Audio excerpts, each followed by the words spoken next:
क्योंकि हम central nervous system और पेरिफेरी नर्वस सिस्टम दोनों पढ़ चुके हैं। अब सेंट्रल नर्वस सिस्टम में जो मेन इंपॉर्टेंट पार्ट था ब्रेन, उसको थोड़ा सा डिटेल में आगे इन्होंने डिस्कस किया है। तो सबसे पहले हम ब्रेन की स्टडी कैसे करते हैं उसके बारे में ये बता रहे हैं कि एक जैसे कोई लिविंग पर्सन है, उसके ब्रेन को कैसे स्टडी करना पॉसिबल है।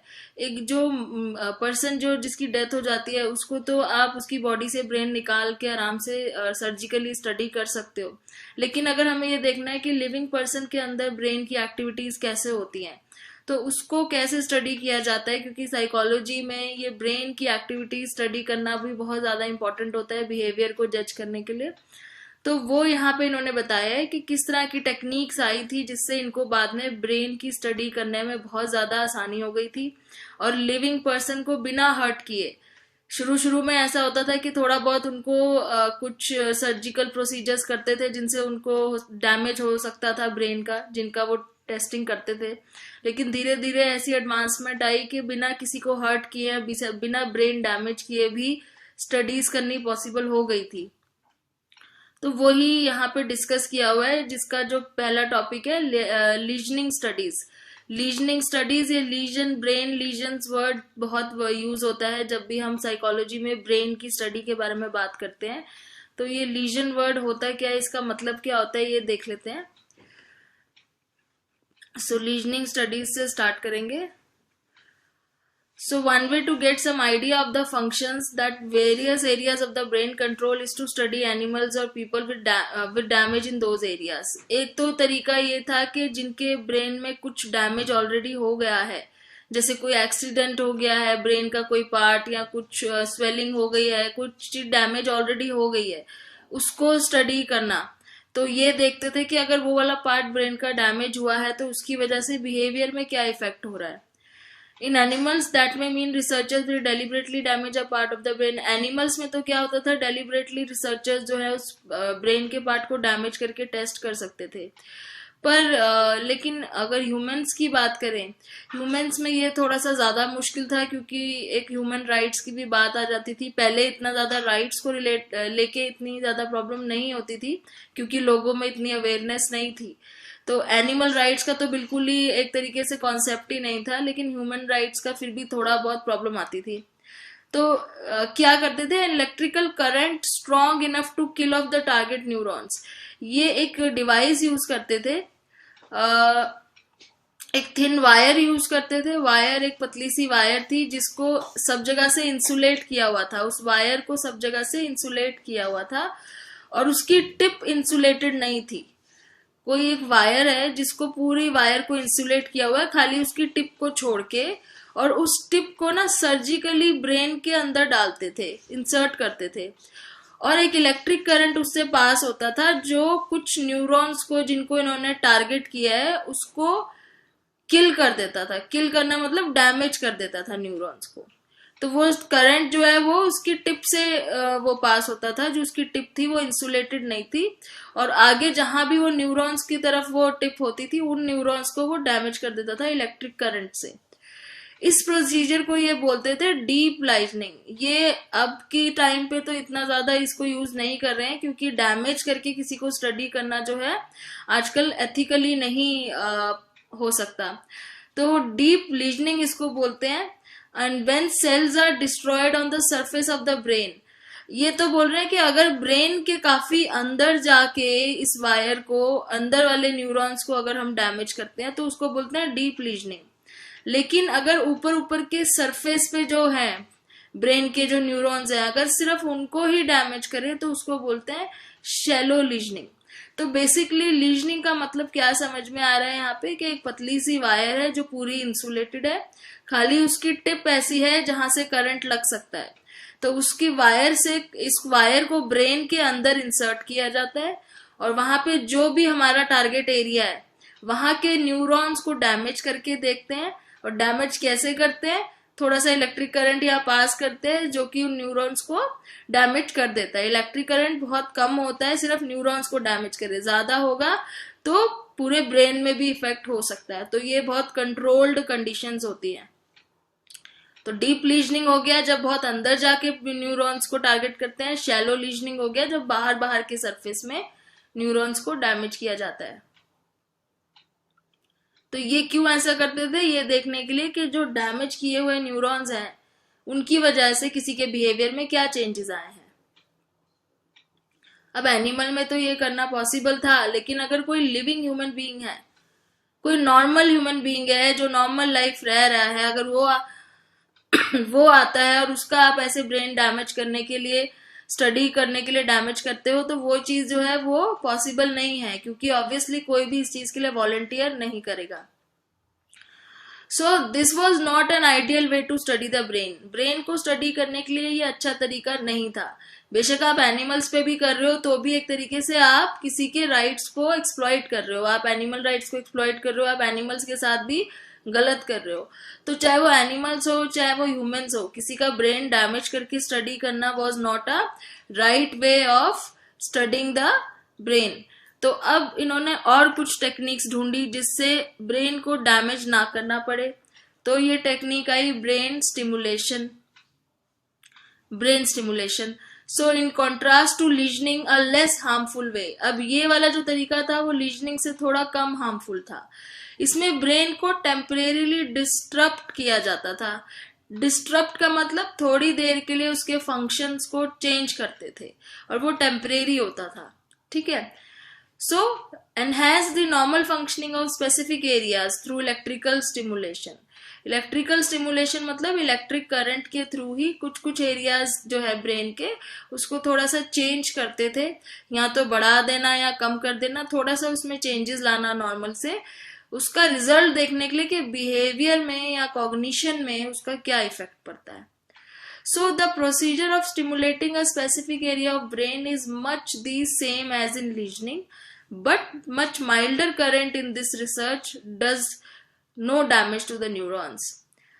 देखो तरीका वही है, इलेक्ट्रिक करंट ही यूज हो रहा है, लेकिन उससे बहुत ज्यादा कम इलेक्ट्रिक करंट होता है और न्यूरॉन्स को डैमेज नहीं होता, सिर्फ थोड़ी देर के लिए उनकी एक्टिविटी जो है वो नॉर्मल से थोड़ा सा डिफरेंट हो जाती है, जो कि वापस ठीक हो जाता है कुछ टाइम बाद।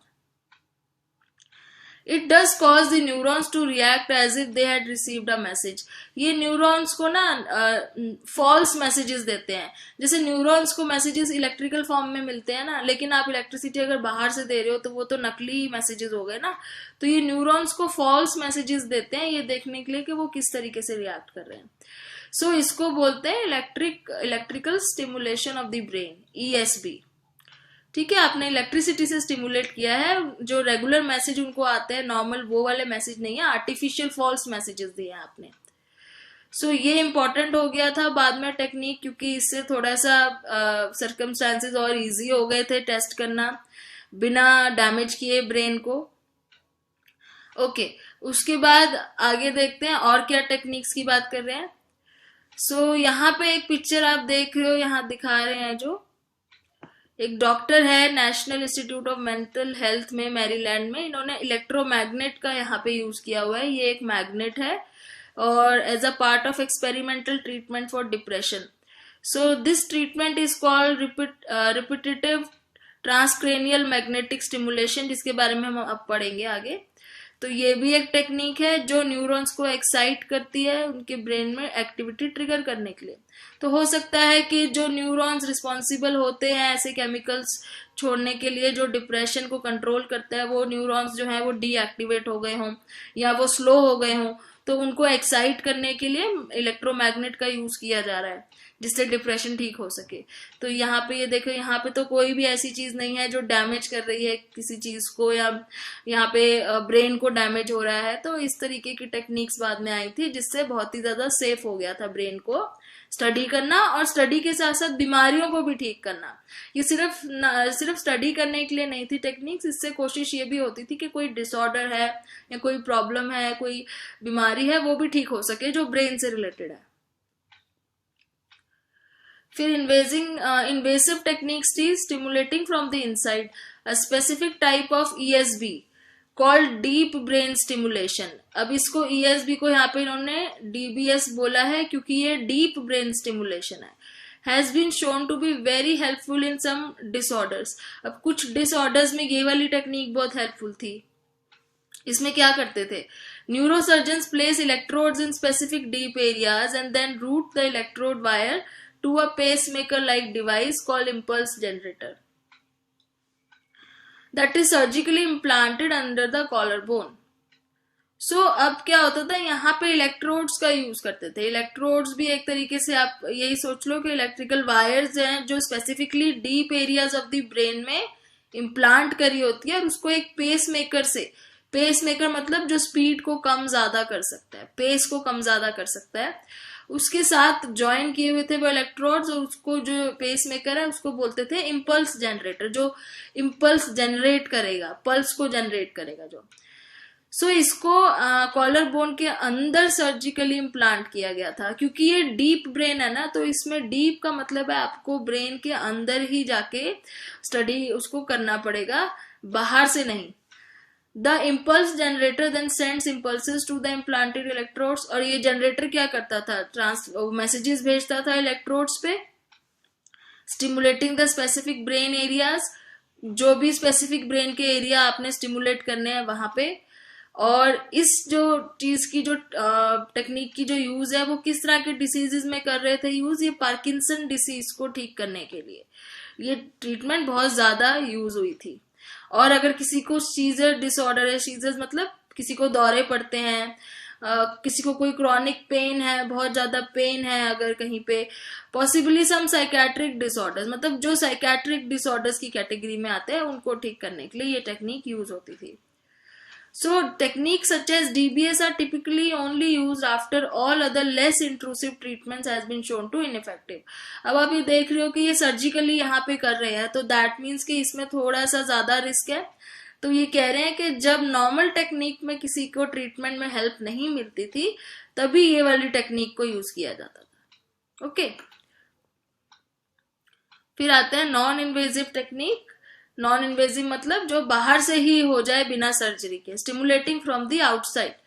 There are also non invasive techniques for stimulating the brain that contribute to research of a knowledge. और वो टेक्निक कौन सी है, जो फोटो अभी हमने ऊपर देखी थी, रिपीटेटिव ट्रांसक्रेनियल मैग्नेटिव स्टिमुलेशन. ठीक है, और इसमें क्या होता है, इसका शॉर्ट फॉर्म यहाँ लिखा हुआ है, आर छोटा है, TMS मतलब ट्रांसक्रेनियल मैग्नेटिक स्टिमुलेशन है basically. So magnetic pulses are applied to the cortex using special copper wire coils. अब यहाँ पे कॉपर वायर कॉइल्स यूज कर रहे हैं जिनको सर के ऊपर लगाया जाता था क्योंकि ये आउटसाइड से है. और उसमें से वो क्या करता था, मैग्नेटिक फील्ड जनरेट करते थे कॉपर वायर्स. तो जो मैग्नेटिक फील्ड बनती थी सर के आसपास वो न्यूरॉन्स को स्टिमुलेट करती है. अब यहाँ पे इलेक्ट्रिकल नहीं है, मैग्नेटिक है. ये चीज आपने ध्यान रखनी है. क्या फर्क है इसमें, ये मैग्नेटिक है, इलेक्ट्रिकल नहीं है. ये नाम से ही पता चल रहा है मैग्नेटिक है. तो टारगेट एरिया जो आपके कॉर्टेक्स का ब्रेन का जो पार्ट है उसमें जो टारगेट एरिया था उसको स्टिमुलेट करते हैं. और दूसरा एक और टेक्निक है, दूसरा जिसका नाम है transcranial direct current stimulation, TDCS.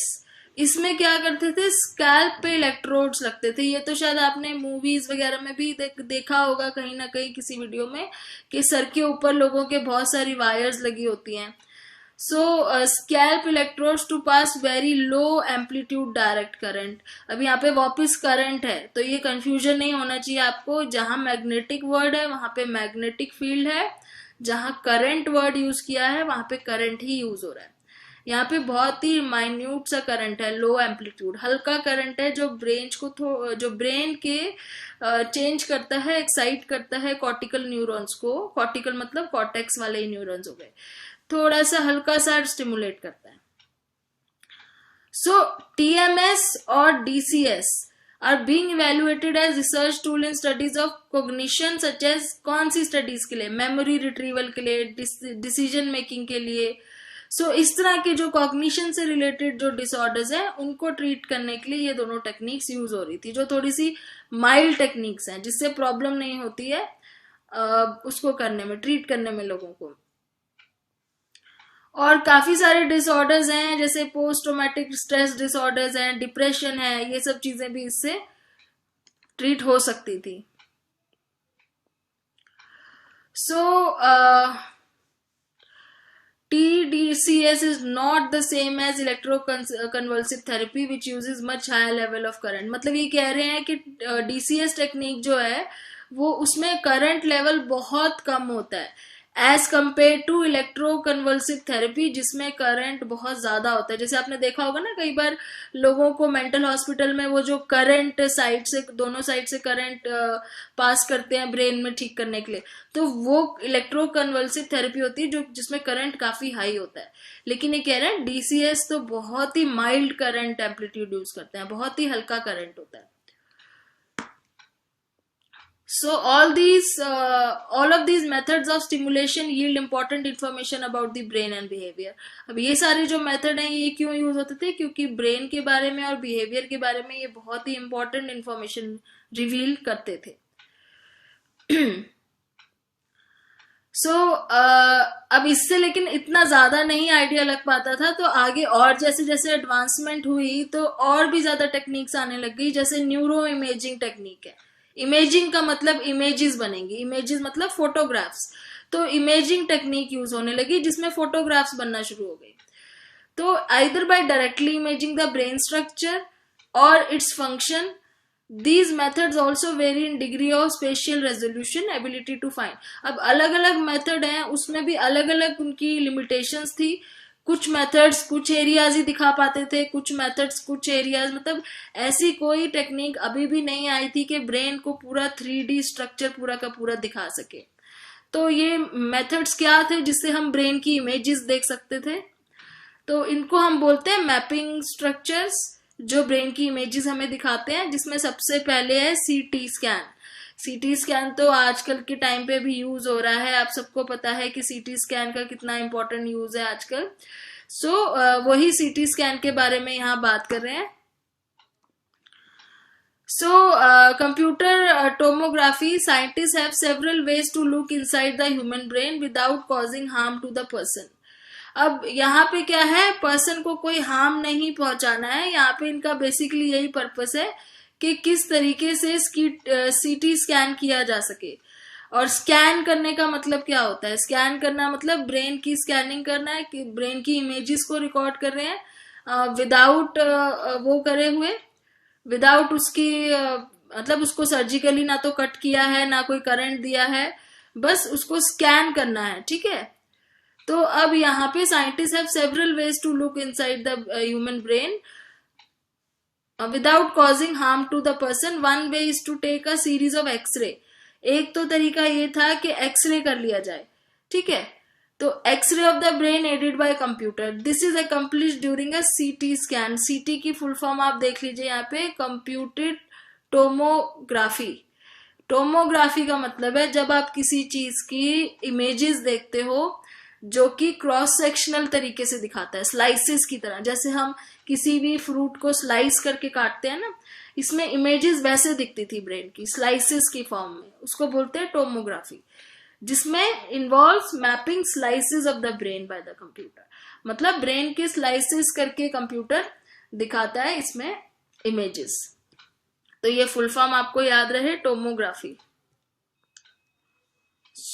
Tomography में क्या लिखा हुआ है? CT scans can show stroke damage. इसमें क्या क्या आपको दिखा सकता है ये स्कैन में? Stroke damage, tumours, injuries, abnormal brain structure, और कोई फ्रैक्चर है तो जैसे अब यहाँ पे आप ये पिक्चर देखो साइड में, और या फिर कोई बुलेट या सर्जिकल क्लिप, मतलब दिमाग जैसे कोई किसी को बुलेट लगी हो अगर ब्रेन में, या कोई चीज फंसी हो, जैसे कुछ सर्जिकल क्लिप रह गया हो, कुछ हो, तो वो चीज इसमें दिख सकती है आपको। यहाँ पे ये थोड़ा सा दिख रहा होगा, हल्का सा फ्रैक्चर है यहाँ पे दिखाया हुआ है इन्होंने। तो इस तरीके से ये ब्रेन की इमेजेस बनती हैं। ये क्रॉस सेक्शनल व्यू होता है। क्रॉस सेक्शनल मतलब जैसे सपोज ये कोई सिलेंडर है ऐसे, तो इसको क्रॉस सेक्शनल व्यू मतलब ऊपर से कैसा दिखेगा ये, तो उस टाइप से। तो ये जो फिगर्स यहाँ पे दी हुई हैं, ये लिखा हुआ है कि CT scan from an 8 year old girl, किसी 8 year old गर्ल का CT स्कैन है जिसमें वो फ्रैक्चर दिखा रहे हैं। यहाँ पे ये जो छोटा सा ब्रेक हो रखा है ना बीच में, ये फ्रैक्चर दिखा रहा है यहाँ पे। ओके, फिर आता है magnetic resonance imaging, MRI. MRI भी बहुत कॉमन है, आपने सुना ही होगा। आजकल सीटी स्कैन, एमआरआई, ये दोनों ही चीजें काफी यूज हो रही हैं। सो सीटी स्कैन में क्या होता था, इमेजिंग होती थी ब्रेन की, पर उसमें बहुत छोटी छोटी डिटेल्स दिखाता था। अब जो एमआरआई है ना, वो थोड़ा सा नया टेक्निक है, और ज्यादा मतलब बाद में आया है सीटी स्कैन के, और इसमें थोड़ी सी ज्यादा डिटेल्स दिखाते हैं। ज्यादा डिटेल्स में क्या चीज है, जैसे कि इसमें छोटे छोटे अगर स्ट्रोक्स भी है ना ब्रेन में, छोटे कट लगा हुआ है कहीं पे, छोटी छोटी छोटी प्रॉब्लम्स है ना, तो वो भी बहुत ज्यादा डिटेल में दिख जाती है। अब एमआरआई नाम से फिर से आपको ये ध्यान रखना है, ये मैग्नेटिक है। तो यहाँ पे फिर से क्या यूज हो रहा है, पावरफुल मैग्नेटिक फील्ड यूज हो रही है, ठीक है ना। तो यहाँ पे पावरफुल मैग्नेटिक फील्ड का यूज हो रहा है, जो हाइड्रोजन एटम है जो ब्रेन के टिश्यूज में, उसकी हेल्प से ये इमेजेस बनती हैं। सो ये normally spin in random fashion, मतलब जब ये मैग्नेटिक एमआरआई करते हैं तो वो उसके आसपास एक मैग्नेटिक फील्ड बन जाती है ब्रेन के आसपास, जिसके थ्रू उसकी इमेजेस दिखती हैं। अब using MRI as a basis of several techniques, 2.10 में इन्होंने फिगर दिखाई हुई है, 2.10 सी एंड 2.10 डी। तो यहाँ पे जो सी और डी वाली फोटो है, ये वाली और ये वाली, ये दोनों एमआरआई से है। तो अगर हम कंपेयर करें, सीटी स्कैन की पिक्चर्स हैं ए और बी, और एमआरआई की हैं सी और डी, तो आपको ऑटोमेटिकली इसमें दिख रहा है कि इसका स्ट्रक्चर बहुत ज्यादा क्लियर है एज कंपेयर टू ये वाला। और यहाँ पे देखो, ये तो प्रॉपर तरीके से पूरा एक साइड का जो व्यू है ब्रेन का यहाँ पे दिख रहा है, ये एक्चुअल व्यू यहाँ पे इन्होंने दिखाया हुआ है। तो इस तरीके से एमआरआई से इनको काफी ज्यादा छोटी छोटी बीच के, देखो इसमें जितने कर्व्स हैं ये भी क्लियरली नजर आ रहे हैं। तो एमआरआई ऑब्वियसली बेटर ही है उससे, सीटी स्कैन से। बट कुछ चीजें सीटी स्कैन में ही अभी भी ऐसा है कि सीटी स्कैन, कुछ चीजों के लिए सीटी स्कैन ही बोलते हैं। तो एमआरआई तभी यूज करा जाता है जब बहुत ज्यादा डिटेल में कोई चीज ऐसी हो जो स्कैनिंग में भी ना दिखे। So, using MRI as a basis, several techniques have been developed that allow us to study other aspects of brain. अब MRI टेक्निक से ही काफी सारी अलग अलग टेक्निक्स निकल के आई हैं, जैसे MRI स्पेक्ट्रोस्कोपी है, जिसमें केमिकल्स और न्यूरोट्रांसमीटर्स को भी स्टडी करना थोड़ा सा इजी हो गया है, कि कितने न्यूरोट्रांसमीटर्स और कितने केमिकल्स हैं, उनकी कॉन्सेंट्रेशन कितनी है। उसके बाद एक टेक्निक है diffusion tensor imaging, DTI। So ये भी काफी हेल्पफुल है। The brain has two distinct colour regions. अब मैंने आपको ग्रे मैटर और व्हाइट मैटर तब भी बताया था जब हम स्पाइनल कॉर्ड पढ़ रहे थे, तो उसमें भी था ग्रे और व्हाइट एरिया। ऐसे ही the outer area is consisting largely of neurons, जो अनमाइलिनेटेड एक्सॉन है उनको हम ग्रे मैटर बोलते हैं, जो ब्रेन में भी है। और जिसमें माइलिनेटेड एक्सॉन्स है उनको हम व्हाइट मैटर बोलते हैं, क्योंकि माइलिन जो है ना वो लाइट कलर की होती है। माइलिन मतलब आपको याद आ रहा है, माइलिन शीट जो आपके एक्सॉन्स के ऊपर जो कवर होता है वो माइलिन शीट थी। तो जो अनमाइलिन, जिसमें माइलिन शीट नहीं है वो ग्रे कलर के हैं, जिसमें माइलिन कवर है वो न्यूरॉन्स व्हाइट कलर के हैं। तो ग्रे मैटर बोलते हैं, व्हाइट मैटर बोलते हैं। तो ऐसे आउटर एरियाज जो ब्रेन के आउट, जो बाहर बाहर के एरियाज है वो ग्रे हैं, और जो अंदर के एरियाज है वो व्हाइट है। सो DTI क्या करता है, MRI टेक्निक का ही यूज करके provide a way to measure connectivity in the brain by imaging these white matter tracts. अब इन व्हाइट और ग्रे के बीच की कनेक्टिविटी स्टडी कर पाते हैं DTI के यूज से, और ये भी MRI टेक्निक यूज। DTI सिर्फ एक नाम है जिसमें MRI टेक्निक ही यूज करी है, लेकिन उसमें स्टडी कुछ और चीज की करते हैं। तो थोड़ा सा उसमें थोड़ा मॉडिफिकेशन टेक्निक में करके बेस इसका MRI ही है।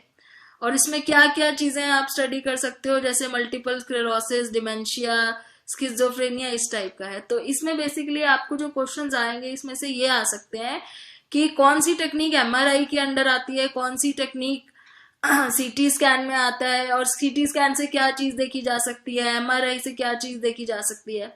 तो अच्छा ये रहेगा कि आप एक इसको टेबुलर फॉर्म में बना लो, कि एक तरफ आप लिख लो टेक्निक्स और दूसरी तरफ लिख लो कि ट्रीटमेंट ऑफ डिसऑर्डर्स या डिसीजेस, और कौन सी टेक्निक में करंट यूज होता है, कौन सी टेक्निक में मैग्नेट का यूज होता है, ये चीज आपको क्लियर होनी चाहिए।